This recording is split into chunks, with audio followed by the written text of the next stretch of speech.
আমরা আজকে শিখবো প্রেজেন্ট ইনডেফিনিট টেন্স। আমাদের বুঝতে হবে যে প্রেজেন্ট ইনডেফিনিট টেন্স বলতে আমরা কি বুঝি। বর্তমানে কোনো সাধারণ যদি কাজ বোঝানো হয় সেক্ষেত্রে আমরা প্রেজেন্ট ইনডেফিনিট টেন্স বলতে পারি, যেমন আমি খাই, যাই, ঘুমাই, লিখি, এগুলা। এছাড়াও আছে অভ্যাসগত যদি কোনো কাজ বোঝানো হয় অথবা চিরন্তন সত্য যদি কোনো বোঝানো হয় সেক্ষেত্রে সেটা কি হবে, প্রেজেন্ট ইনডেফিনিট টেন্স হবে। একটু বোর্ডে লক্ষ্য করেন, আপনাদের জন্য বেশ কয়েকটা সেন্টেন্স লিখেছি। এই সেন্টেন্সের মাধ্যমে আপনাদেরকে প্রেজেন্ট ইনডেফিনিট টেন্স ক্লিয়ার করব।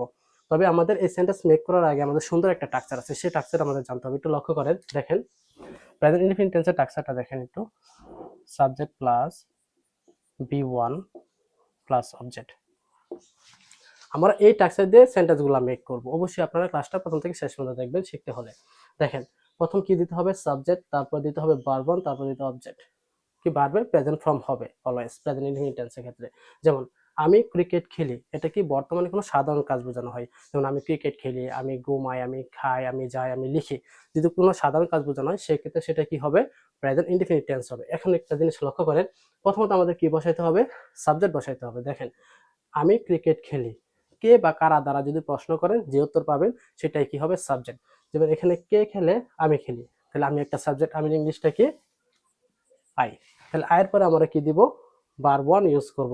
এখানে ভার্ব কোনটা, খেলি একটা ভার্ব কি কোনটা, খেলি, তাহলে খেলি ইংলিশ কি, প্লে।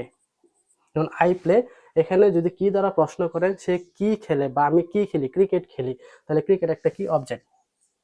CRICKET, cricket. তাহলে আই প্লে ক্রিকেট, আমি ক্রিকেট খেলি।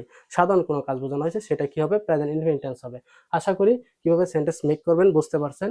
এখন আমরা নেক্সট সেন্টেন্সটা দেখি। সে প্রতিদিন 10টায় স্কুলে যায়, এটা তার একটা অভ্যাসগত একটা কাজ।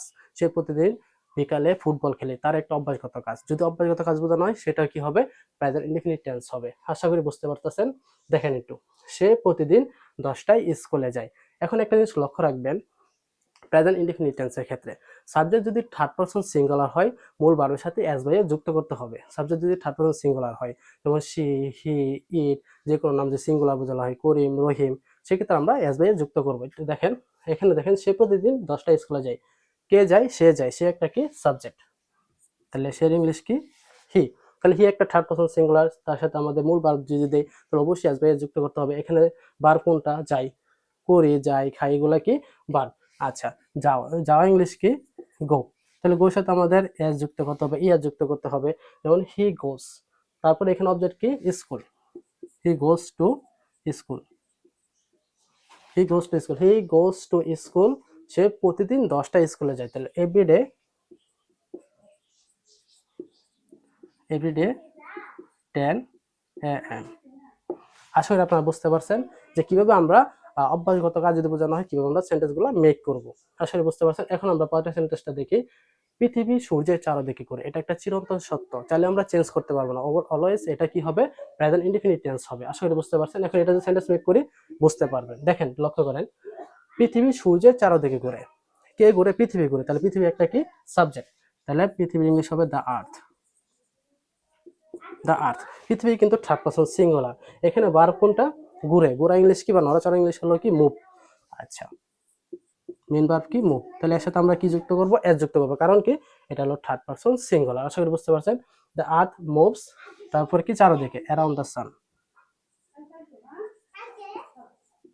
অ্যারাউন্ড দ্য,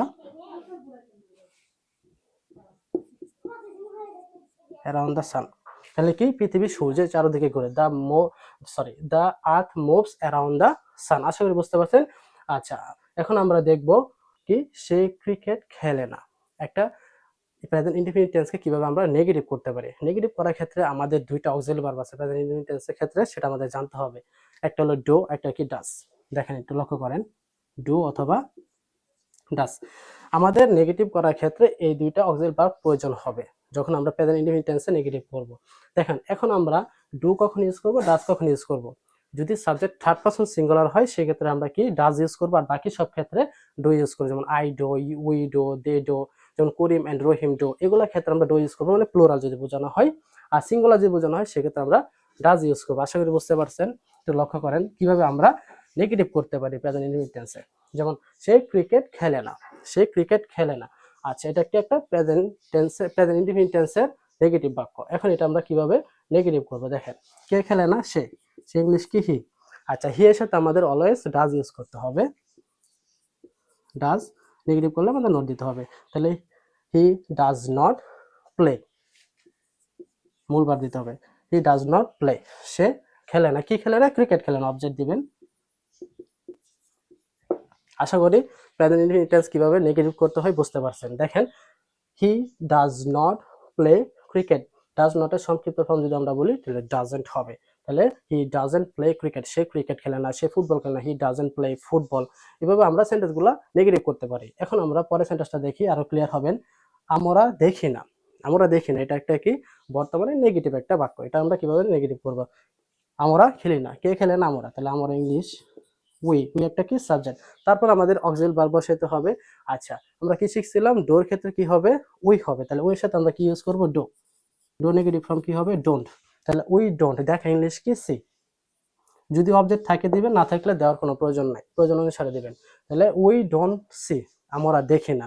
উই ডোন্ট ইট, আমরা খাই না। এভাবে জাস্ট আপনারা ভার্বটা চেঞ্জ করে অনেকগুলো সেন্টেন্স মেক করতে পারবেন প্রেজেন্ট ইনডিফিনিট টেন্স দিয়ে।